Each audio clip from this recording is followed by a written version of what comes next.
Welcome to Sleepcast, probably the most boring podcast in the world. Sleepcast is created to help you relax, slow down, and gently drift off to sleep. There's nothing you need to remember and nowhere else you need to be. Simply get comfortable, close your eyes, and allow tonight's quiet story to carry you away. And now, we hand things over to our two hosts for today's episode. Rest well and enjoy.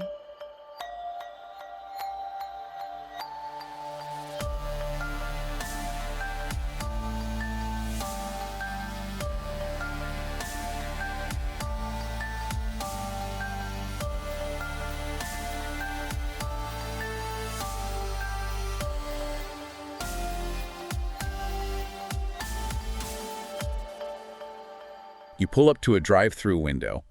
It's late, maybe 11 at night. Right, the classic late-night run. Exactly. Yeah. You order a taco and a cola, you hand over a few dollars, you wait maybe 45 seconds, and a paper bag is passed through the window.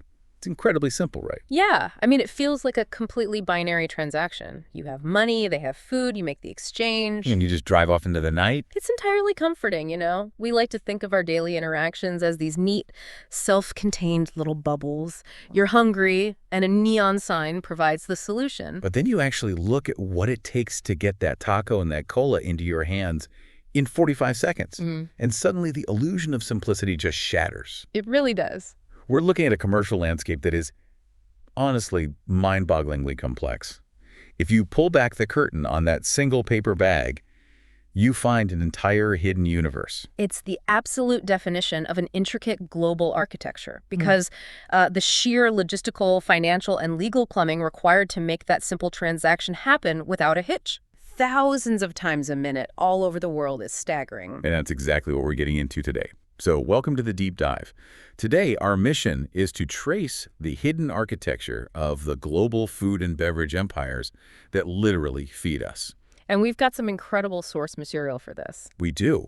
We're pulling data from a historical biography of Caleb Bradham from Encypedia, corporate About Us pages for Quaker and PepsiCo, and this highly detailed, honestly fascinating Form 10K SEC filing from 2001 for a company called Tricon Global Restaurants. Which gives us a ton of insight. Right. We're going to figure out how a simple soda recipe invented in a quiet pharmacy backroom evolved into a corporate juggernaut.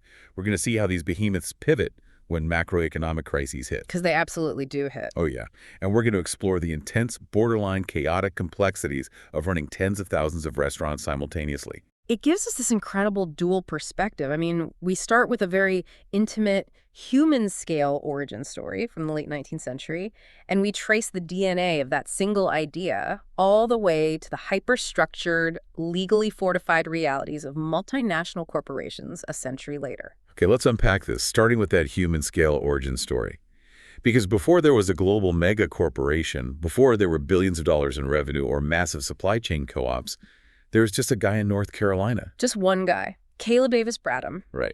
Born on May 27, 1867, in a tiny place called Chinkapin, North Carolina, deep in Duplin County. And he had these incredibly deep American roots. He was of English and Scot-Irish descent, and his great-great-great-grandfather, John McCann, was actually an officer in George Washington's army. Wow. Yeah, so his family had been woven into the fabric of the country for a long time. But Caleb's own path to cementing his name in American history wasn't a straight line to business success. In fact, he initially wanted absolutely nothing to do with business. Right, he set out to be a doctor. Yeah. He was on a very traditional professional track for the time. He studied medicine at the University of North Carolina from 1886 to 1888, and then moved up to Baltimore to attend the University of Maryland for another year. And while he was in Baltimore, he was getting practical experience, completing his pharmacy apprenticeship at a place called Lilly Rogers and Company. But then, real life intervened.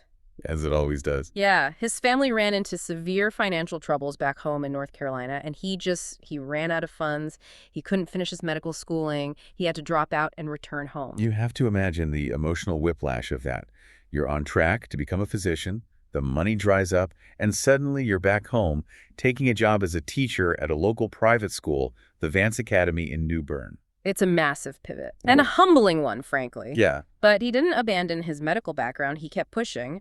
While teaching, he continued to study, and by July of 1895, he manages to obtain his pharmacist license in North Carolina. Good for him. Yeah, and he scraps together enough capital to buy a drugstore in New Bern, establishing Bradham's Pharmacy.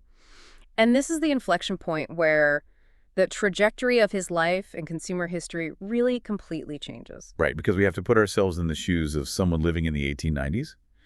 A pharmacy wasn't just a sterile retail box where you picked up aspirin and left. Oh, not at all. It was a social hub. It had a soda fountain. It was where people went to hang out, talk politics, and cool off. Exactly. The soda fountain was essentially the community water cooler. And this is where Bradham's background in medicine and his apprenticeship in Baltimore really served him. So, Well, with his training in compounding prescriptions, he understood how to mix chemicals, syrups, and extracts. It was entirely natural for him to experiment with new flavor combinations. He wasn't just blindly mixing fruit juices, he was essentially doing early, intuitive food science. and he loved doing it. He'd concoct these soft drinks for his friends who were always gathered around the fountain. And in the late 1890s, he strikes gold with a specific beverage of his own creation. The famous one. Yeah. He starts offering it at the fountain, and it's a massive, immediate hit in New Bern. His friends love it so much, they just start calling it Brad's drink. Which, objectively, is a terrible name if you want to build a global brain. Oh, it's awful. Thank goodness he realized that. Well, In 1898, he renames Brad's drink to Pepsi-Cola. much better. Right. Now, the exact reason for the name isn't entirely nailed down in the historical record. Some think it was a nod to pepsin, an enzyme, or dyspepsia, since these drinks were often marketed as digestive aids. That makes sense for a pharmacist. Yeah, but whatever the reason, the branding stuck. And what's really fascinating here is the speed of his transition. He goes from being a local pharmacist who makes a popular drink on the side to a dedicated full-time entrepreneur. Or he went all in. Yeah, by 1902, which is the exact same year he married his wife, Sarah Charity Creedle, he turns the entire day-to-day operation of his drugstore over to an assistant. Wow. He steps away from the pharmacy counter so he can focus all his energy on developing Pepsi-Cola into a full-fledged business. He files to register the trademark in September of 1902, and the U.S. Patent Office registers it the following summer in 1903. But he didn't even wait for the ink to dry on the trademark. No, he was moving fast. By December of 1902, he had already formed the first Pepsi-Cola company as a North Carolina corporation. It literally birthed out of the back room of that drugstore. And in those early days, he was the entire operation. I mean, he mixed the syrup himself, he packaged it, and he went out to sell it. Talk about wearing every hat. Seriously. But he was known as a popular guy in town, a superb salesman, and that personal charisma was essential. You know, it's so reminiscent of a modern Silicon Valley tech startup. Oh, totally. Think about it. You have the founder in the garage, or in this case, the back room of a pharmacy. They create a proprietary disruptive product. And then they experience explosive, decentralized growth. Right. Bradham didn't sit around trying to build a massive, centralized bottling factory himself. He franchised the territories in rapid succession. That was the genius of it. Yeah. He sold the rights to bottle and sell Pepsi-Cola to local operators all over the country. By the end of 1910, just 8 years after forming the company, he has at least 300 bottlers spread across 24 states.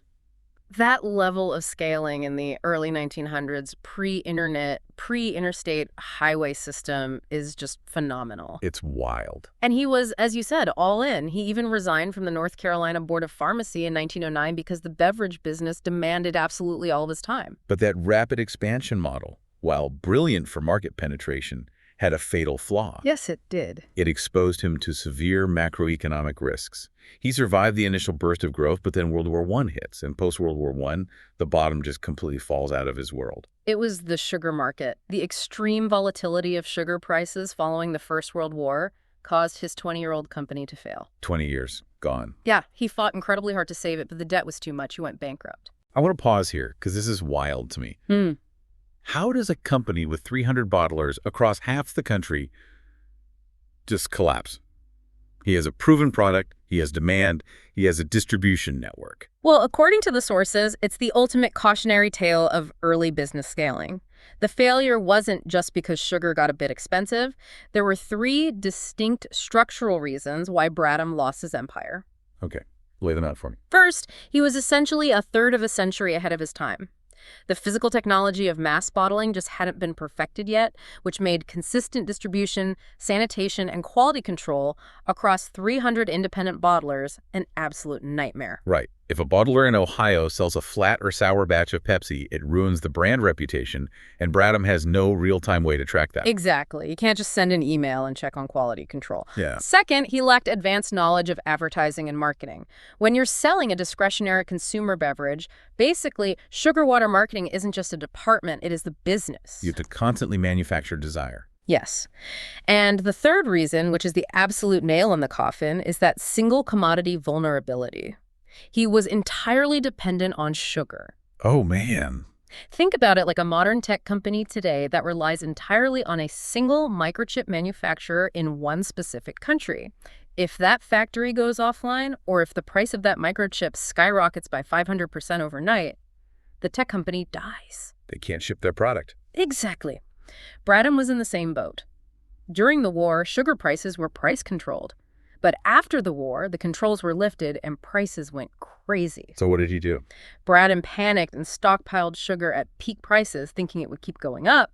Then the market crashed, and he was stuck holding massive amounts of vastly overpriced sugar while his competitors were buying it cheap. Ouch.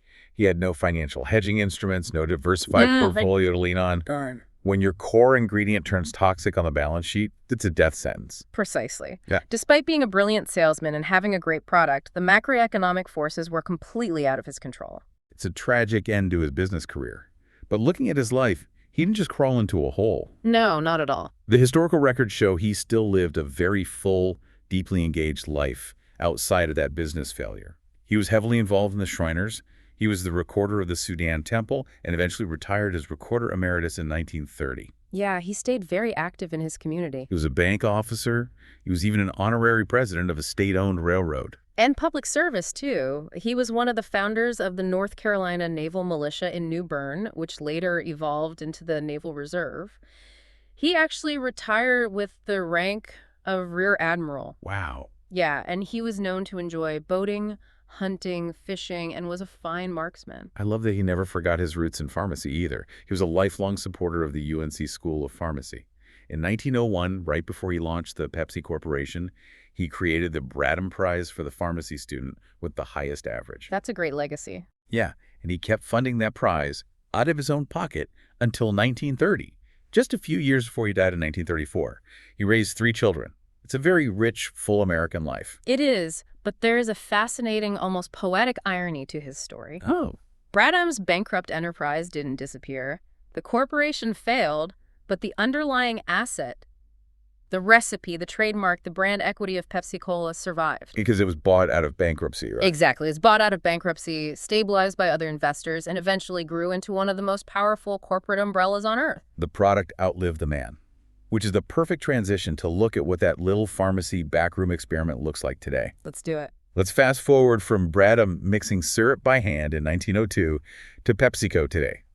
Because the scale we're dealing with now is almost beyond human comprehension. It really is. Today, PepsiCo products are enjoyed by consumers more than 1 billion times a day. Wait, 1 billion times a day? A day. Think about the physical logistics of that. That means, while we're talking right now, tens of thousands of people are opening a can or a bag or a bottle every single second. And they're doing it in more than 200 countries and territories. The revenue reflects that massive footprint, too.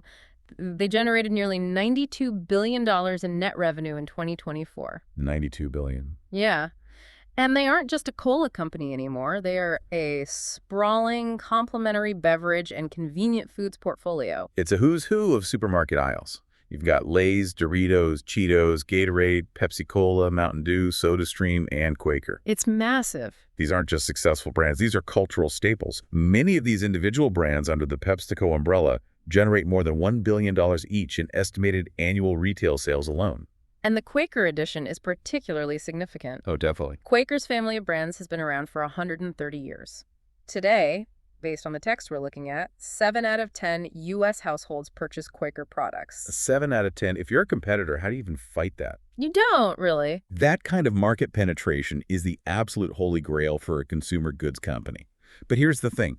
When you reach that size, when you're literally feeding a significant percentage of the global population, You can't operate like a scrappy startup anymore. No, the garage days are over. Long over.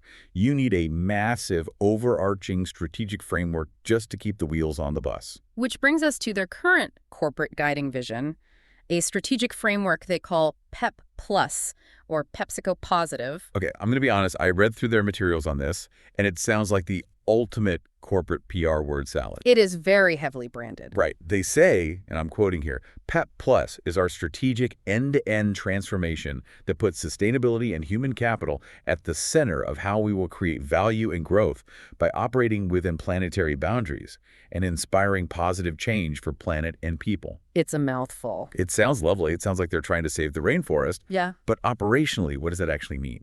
Well, looking purely at the text, it's easy to dismiss it as PR, but if you look at how megacorporations actually function, it's something much more practical. The corporate literature doesn't frame PEP Plus as charity. It explicitly defines it as their core strategy to create value and growth.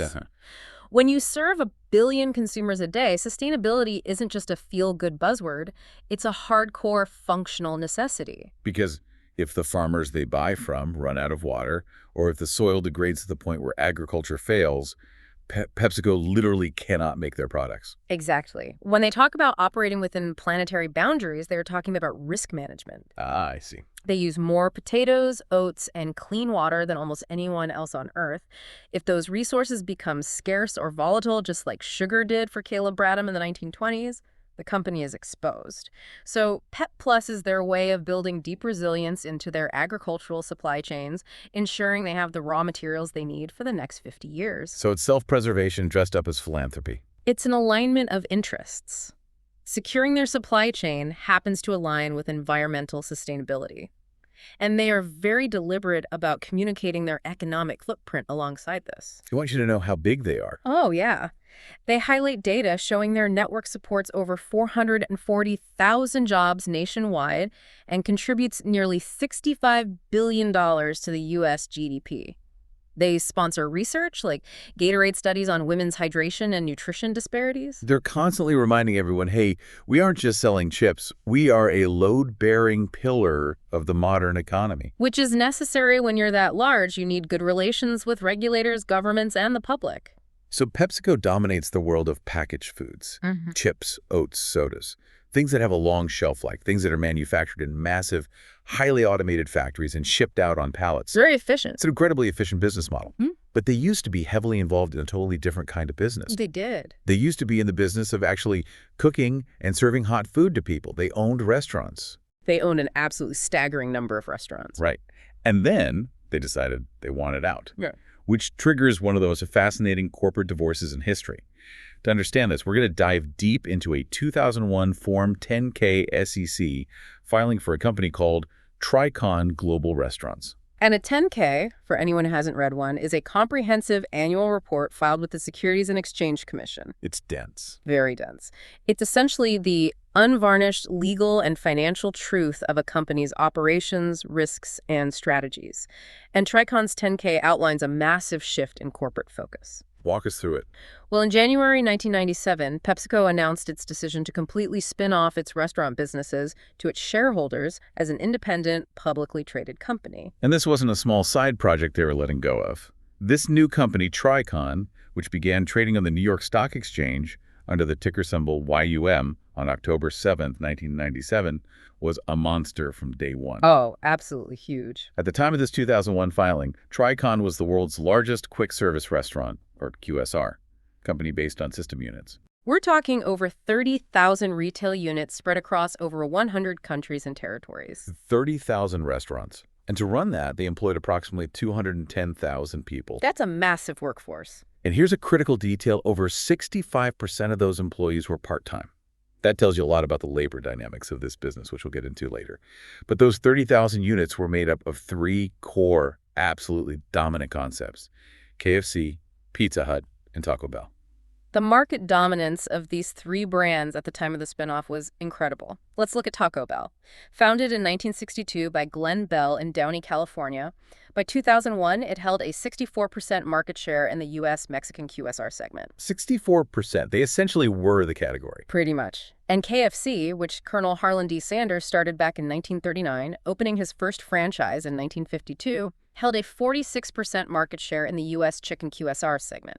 The filings explicitly note that this was more than 4 times the market share of its closest national competitor. That's just wild.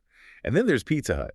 Opened its first restaurant in Wichita, Kansas in 1958 and grew to become the largest restaurant chain in the world, specializing in ready-to-eat pizza products. They held a 15% market share in the U.S. pizza QSR segment. Which sounds lower than the others, but the pizza market is notoriously fragmented, with thousands of local mom-and-pop shops, so 15% is massive. To manage this sprawling empire, they installed David C. Novak as chairman, CEO, and president, and built a massive corporate hierarchy. They had presidents, chief operating officers, and chief concept officers for each individual brand. Right. Plus an entirely separate division called Tricon Restaurants International to manage the 10,000-plus units operating outside the United States. Okay, I have a theory about this spinoff. Let's hear it. I always figured PepsiCo spun them off because the food quality was dropping or fast food was getting a bad reputation in the late 90s, and Pepsi wanted to protect their core beverage brand.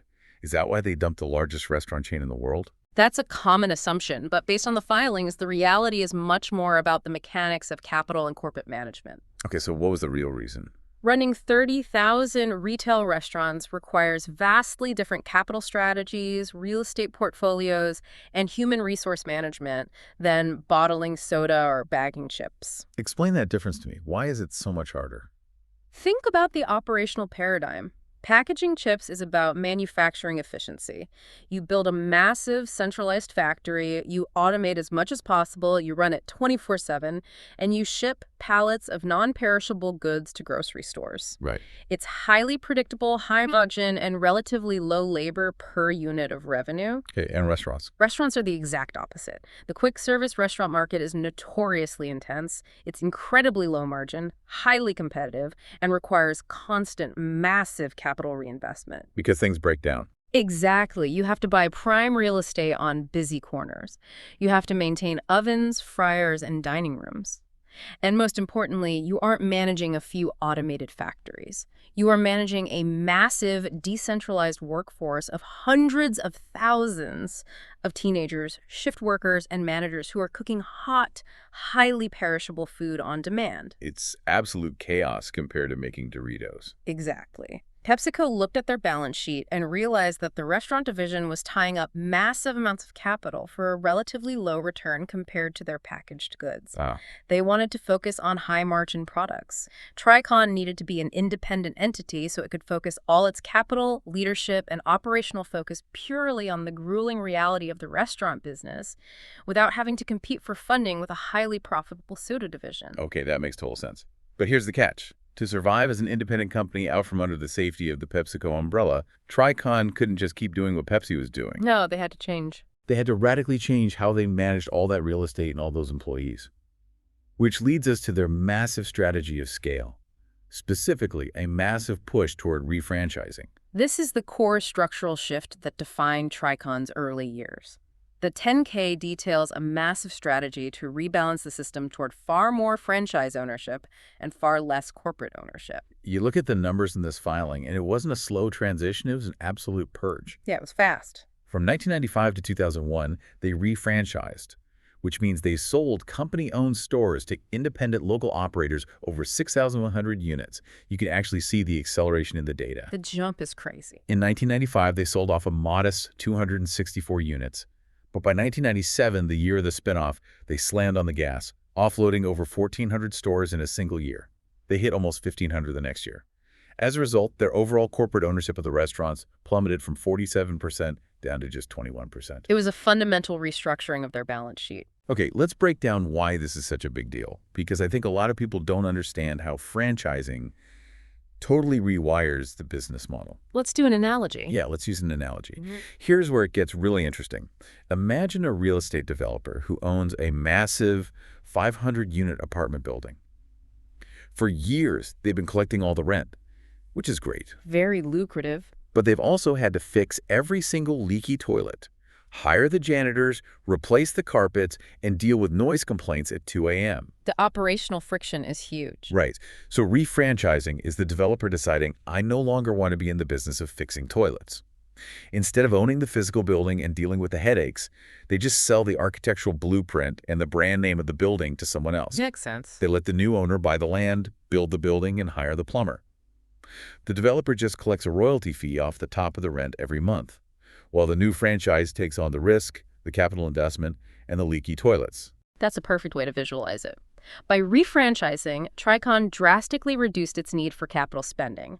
Under a standard franchise agreement, the franchise supplies the capital. They pay Tricon an initial franchise fee. Right. Then the franchise purchases or leases the land and the building. They buy the equipment, the seating, the signs, the inventory. And over the long term, they're the ones responsible for reinvesting in the business to keep it looking fresh. Tricon just sits back and collects royalties based on a percentage of top-line sales. It shifts almost all the operational risk and margin pressure away from corporate and onto the local franchisee. If minimum wage goes up or the cost of a fryer breaks the franchisee's budget, Tricon still gets their top-line royalty. Precisely. And the filings note they were actively using the cash proceeds from selling off these restaurants, what they call after-tax proceeds, which were $261 million in 2000 alone, to pay down their corporate debt and repurchase shares. Wow. It made the central company leaner, more focused, and highly cash generative. But they couldn't just shrink their way to growth. They needed to increase the revenue of the stores that remained, whether corporate or franchised. And their big, wild strategy for this was something called multi-branding. Multi-branding is the operation of two or more of their restaurant concepts in a single physical unit. By 2001, they were operating 1,520 multi-branded units in their worldwide system. The legendary Ken Taco Hut. Exactly. They broke it down. They had 1,394 two-in-one stores, typically pairing a KFC and a Taco Bell together. They had 45 three-in-one stores offering all three concepts under one roof. They even had 81 units paired with an outside, non-Tricon brand. Okay, I have to push back on this. Because as a customer, it's fun to get a taco and fried chicken at the same time. It is. But logistically, jamming a Taco Bell assembly line and a KFC pressure frying operation into one tiny kitchen sounds like an absolute operational nightmare for the staff. You have different ingredients, different cooking times, different equipment. Why invite that chaos? It is extremely complex for the kitchen staff, and it requires intense cross-training. But for the corporate accountants and the real estate strategists, it's brilliant. It all comes down to a concept called day parts. Day parts, like breakfast, lunch, and dinner. Yes. Think about the natural consumer rhythm of these brands. Taco Bell has incredible late-night traffic and a strong lunch rush, but maybe slower mid-afternoon or early dinner sales. That tracks. KFC, on the other hand, absolutely dominates the dinner hour when families are buying buckets of chicken, but they might struggle to drive heavy traffic in the morning or late at night. So if they're standalone stores, you have all this expensive real estate and labor sitting idle during the off hours. Right. But by combining the brands into a single building, you generate consistently high sales volumes across the entire day. The kitchen is always busy. This significantly improves the return on investment for that single piece of real estate. Oh, that makes perfect sense. And it also enhances their ability to penetrate smaller trade areas. A small town might not have enough population density to support a standalone Pizza Hut and a standalone Taco Bell, but it can easily generate enough revenue to support a combined unit. That makes total sense. But how do you ensure quality? Because when you only own 21% of the stores and you have these chaotic two-in-one kitchens being run by independent franchisees, you lose direct daily control over the operations. If a franchisee in Ohio is serving cold chicken and soggy tacos, it hurts the global brand. Which is why they instituted a rigid, global, standardized operations program. The 10K outlines their Champ Pace program. It stands for cleanliness, hospitality, accuracy, maintenance, product quality, and speed of service. It sounds basic, but at 30,000 units, basic is hard. Very hard. The text notes that Champ Pass is the core system-wide program for training, measuring, and rewarding employee performance. They rely on massive manuals, rigorous training systems, and market coaches, corporate supervisors who oversee 6 to 12 restaurants each to constantly audit the franchisees and ensure they aren't damaging the brand equity. So on paper, this sounds like the perfect business. Offload the real estate, collect the royalties, combine the brands to maximize the day parts, and enforce quality with strict audits. Sounds great, right? But shifting the burden to franchisees doesn't eliminate all risk. In fact, pulling back from direct operations creates a massive existential dependency on third-party supply chains. And as we see in the 2001 filing, right around the year 2000, that dependency nearly resulted in total systemic collapse. This is arguably the most critical event detailed in the entire 10K, the Ameriserve bankruptcy. Let's set the stage for this because it's a terrifying corporate horror story. Truly. When PepsiCo spun off the restaurants into Tricon, they also spun off their distribution arm, PepsiCo Food Services, in 1997. They sold it to an independent company called Ameriserve Food Distribution. Ameriserve became the primary dedicated distributor for KFC, Pizza Hut, and Taco Bell across the United States. And this wasn't just a casual vendor relationship. Under an amended agreement in 1998, KFC, Pizza Hut, and Taco Bell company restaurants in the U.S. were generally prohibited from using alternative distributors. They were contractually locked in to Ameriserve. Ameriserve is the only truck allowed to deliver the goods. And then on January 31st, 2000, Ameriserve filed for protection under Chapter 11 of the U.S. Bankruptcy Code. This was a massive systemic shock to the TriCar system. I want to pause and really visualize the logistics of this. You are an executive at Tricon.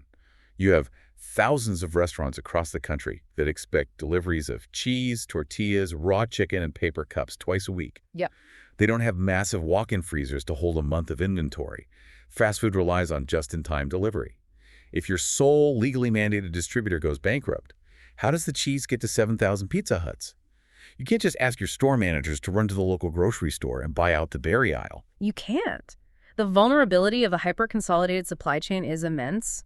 When you rely on a single central node for physical distribution and that node fails, the arteries of your business are severed. Your restaurants literally have nothing to sell. Right. If a Taco Bell runs out of beef and tortillas, it's just an empty building. So what did Tricon do? Did they just let the restaurants close while the bankruptcy courts figured it out? They couldn't. If the restaurants close, the franchisees go bankrupt, the royalty stream stops, and the brand dies. Tricon had to step in aggressively and pump their own money into a company they didn't even own anymore just to keep the supply chain moving. The filing notes they incurred unusual items expenses of $170 million in the year 2000, entirely related to the Ameriserve bankruptcy. They had to fund something called a debtor-in-possession revolving credit facility. What exactly is that in plain English? Basically, Tricon had to give their bankrupt distributor a massive emergency line of credit just to buy the gas to keep the delivery trucks running and pay the warehouse workers while Ameriserve figured out how to sell itself. Oh, man. Tricon was paying for the privilege of keeping their own supplier alive. Eventually, in late 2000, a company called McLane Company, which was a subsidiary of Walmart at the time, stepped in and took over the distribution business. But it was an incredibly expensive near-death experience for the company. And it highlights exactly why Tricon was already working frantically behind the scenes to fundamentally restructure how their entire system bought its food. Effective March 1st, 1999, Tricon, along with representatives from their franchisees, formed the Unified Food Service Purchasing Co-op, LLC. The Unified Co-op, this is a masterclass in risk mitigation and scale. The numbers on this are staggering. By 2001, the purchasing volume for the Unified Co-op was approximately $3.8 billion. Did you say $3.8 billion? Yes, making it the largest purchasing cooperative of its kind in the entire QSR industry. Okay, $3.8 billion buys a lot of lettuce and pinto beans. But why form a co-op? Why not just have corporate negotiate the prices and tell the franchisees what to pay? Because of the inherent friction of the franchise model. If corporate negotiates the price of cheese, franchisees always suspect that corporate is taking a kickback or a markup on the raw ingredients. It breeds resentment. The formation of the co-op wasn't just about getting bulk discounts by combining the purchasing power of all 30,000 stores. It was a strategic political alignment. Exactly. The corporate filing states the core mission was to provide the lowest possible sustainable store-delivered prices. Sustainable is the operative word. By locking in massive long-term contracts with hundreds of global suppliers for beef, poultry, and oils, they insulate the franchisees from sudden market spikes. Right. But more importantly, from a management perspective, the co-op results in a closer alignment of interests and a stronger relationship with its franchisee community. Right, because the co-op is a separate entity owned by both corporate and the franchisees. Yeah. Everyone is looking at the same open books. When corporate and franchisees are buying from the exact same pot at the exact same price, it removes the suspicion. It repairs trust. Exactly. It's an invisible, multi-billion-dollar safety net that ensures the raw materials keep flowing efficiently and transparently. And the complexity of running this empire isn't just limited to American supply chains. The 10K gives us this fascinating glimpse into the hidden costs of global execution. They talk about the euro conversion. Oh, that's a great detail. In 2001 and 2002, 12 European countries officially adopted the euro as their legal currency, switching over from francs, marks, and lira. Most people remember that as a neat historical event, getting new coins.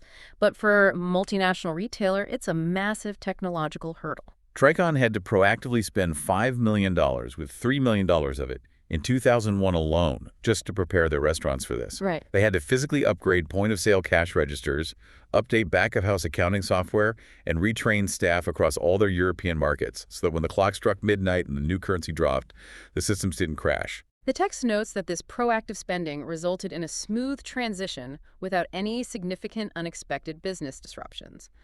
But it's a perfect example of the invisible, costly infrastructure required just to keep the cash registers working when macroeconomic policies change. You don't get a return on investment for that $5 million, you just get to stay in business. But managing global supply chains, massive franchise networks, and international currency shifts is only half the battle. Because when you employ over 200,000 people and you interact with millions of customers every day, you enter an entirely different, incredibly expensive battleground, the courtroom. The legal proceedings section of any megacorporation's 10K is always fascinating, but Tricon's is a true study in the friction of empires. When a company operates at this scale, legal threats are not an anomaly or a sign of mismanagement. They are a structural statistical certainty. Let's start with the franchisee financial troubles, because it circles right back to that shift in risk we discussed earlier. In 2000 and 2001, certain franchise operators, principally in the Taco Bell system, experienced severe financial distress due to downturns in sales. This is the double-edged sword of franchising. You offload the operational risk and capital costs onto the local operator. But if the macroeconomic environment dips, or if the brand loses momentum, the franchise feels the pain first. And Tricon couldn't just sit back and say, well, that's your problem, you signed the contract. Yeah. Because if a massive operator running 100 Taco Bells goes bankrupt and shutters those stores, it destroys brand equity in that region, and Tricon immediately loses all that royalty revenue. So they're forced to step in. The text outlines that through February 2002, Tricon had to actively restructure approximately 1,000 Taco Bell franchise restaurants. 1,000 restaurants. Yeah, they had to step in and outright reacquire 123 of those struggling units for $65 million, taking them back onto the corporate balance sheet just to keep the lights on. They even set up a special $15 million loan program in the fourth quarter of 2000, specifically to assist certain franchisees who were running out of cash. They literally had to bail out their own operators to prevent the entire system from experiencing a domino collapse. It proves that you can never truly outsource all of the risks. No, you just change the nature of the risk. And then you look at the labor litigation. The QSR industry is infamous for this, and the filings show exactly why. They outline a case called Bravo v. Taco Bell, which was a massive class action lawsuit filed in Oregon back in 1997.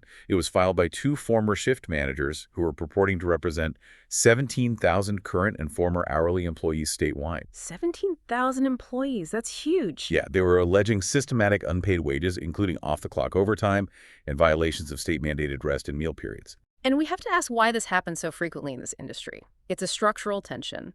Corporate demands strict labor cost controls to maintain margins. Franchisees and store managers are pressured to keep hourly wages down and maximize output.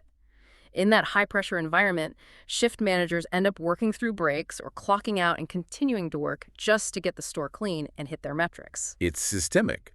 Tricon tried to cure it pre-trial, paying out a little less than $1 million early on, but the court didn't let it go. They ordered a massive claims process. The jury finally reached verdicts in 2001. Some of the verdicts favored Taco Bell, some favored the plaintiffs. The pool of potential claimants was whittled down to 1,100, and a specific damages trial for 93 of them was scheduled for 2002. It dragged on for years. And it wasn't just isolated to Oregon. The filing details Aguardo v. Pizza Hut, which involved 1,450 current and former California restaurant general managers suing for unpaid overtime and vacation pay. That one was finally settled in 2001. Then there was Minaf v. Taco Bell, which involved 3,400 class members in California with very similar wage and hour claims. That was also settled in 2001. These aren't just one disgruntled employee slipping and falling in a kitchen. These are massive, structural, class-wide challenges to the fundamental way the company compensates the people running the stores.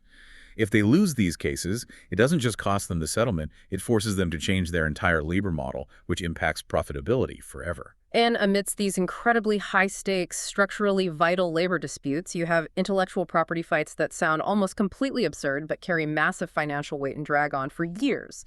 Yes. The Wrench LLC case. This is wild. Wrench LLC v. Taco Bell. Two guys from Michigan, Joseph Shields and Thomas Rinks, filed a lawsuit in 1998 claiming that Taco Bell misappropriated their ideas and concepts for an advertising campaign. And what was the campaign? It was the incredibly famous Yo Quiero Taco Bell Chihuahua. Oh, I remember those commercials. They were a cultural phenomenon in the late 90s, and these two creators alleged that they had pitched a similar psycho Chihuahua character to Taco Bell, and that Taco Bell took the idea without paying them. Wow. The district court originally granted summary judgment in favor of Taco Bell. Basically, the judge initially threw the case out before it even got to a jury, saying there was no valid contract. But then, the U.S. Court of Appeals dragged it back to life, reversing that summary judgment in 2001 and sending it back to trial. Taco Bell fought it so hard they even tried to petition the United States Supreme Court to intervene, but the Supreme Court denied it in 2002. It sounds funny, a multi-year legal battle over a talking dog, but brand IP is the lifeblood of a franchise system.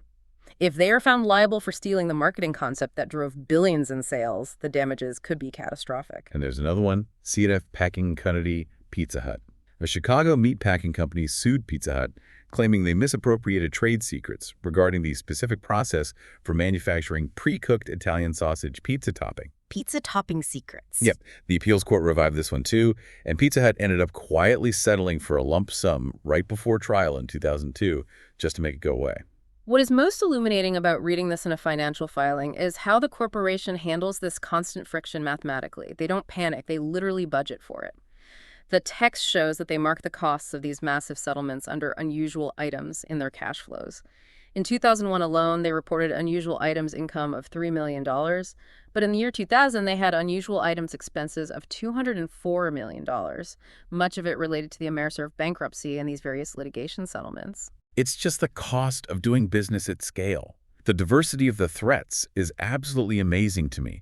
From high-stakes labor rights involving thousands of managers, to a fight over the origin of a talking dog mascot, to the secret recipe for pre-cooked pizza sausage. It proves that when you employ 200,000 people and serve 1 billion meals, everything that can happen will happen. Scale creates an environment where statistical anomalies become guaranteed daily realities. You just have to build a balance sheet strong enough to absorb the blows. And that brings us full circle back to that drive-through window. The next time you pull into a combination, KFC and Taco Bell, the 2-on-1 multi-branded unit, capturing those complimentary day parts, and you hand over your money and grab that paper bag, you aren't just buying lunch. No, you're not. You are interacting with the endpoint of a 100-year evolution. You are holding the legacy of Caleb Bradham, a failed North Carolina pharmacist whose recipe survived his own bankruptcy. You are funding massive refranchising strategies. You are benefiting from a $3.8 billion supply chain co-op that ensures they never run out of cheese. And a tiny fraction of your purchase is paying the settlements of high-stakes legal battles over talking dogs and unpaid overtime.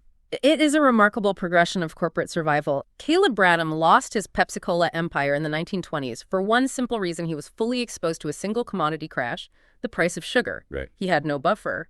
Today, mega corporations like PepsiCo and Tricon have spent decades building massive multi-billion-dollar safety nets. They use unified purchasing co-ops to stabilize prices, multi-branding to maximize real estate, refranchising to offload operational risk, and global diversification specifically to insulate themselves from the kind of singular failure that ruined Bradham. They looked at history and built a fortress. But this raises a final provocative question.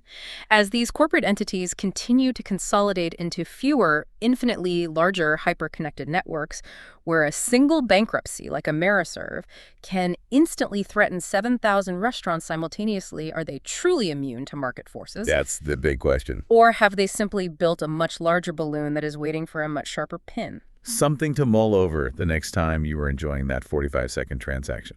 Thank you for joining us on this deep dive. Keep questioning the simple things and keep exploring the history that is hidden in plain sight. We'll catch you next time.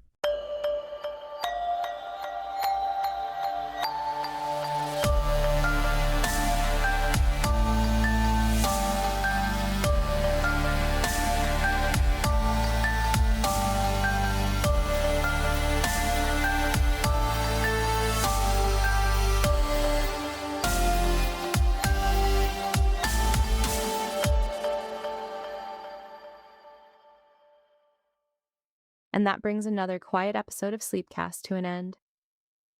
Thank you for spending this time with us. We hope our two hosts helped you relax, slow your thoughts, and perhaps drift gently off to sleep. New episodes of Sleepcast are released every day, 7 days a week, all year round. Follow Sleepcast on the podcast app you are using now, so new episodes are added automatically, and you can be notified whenever another wonderfully boring story is released. Until next time, sleep peacefully and good night. Sleepcast, probably the most boring podcast in the world.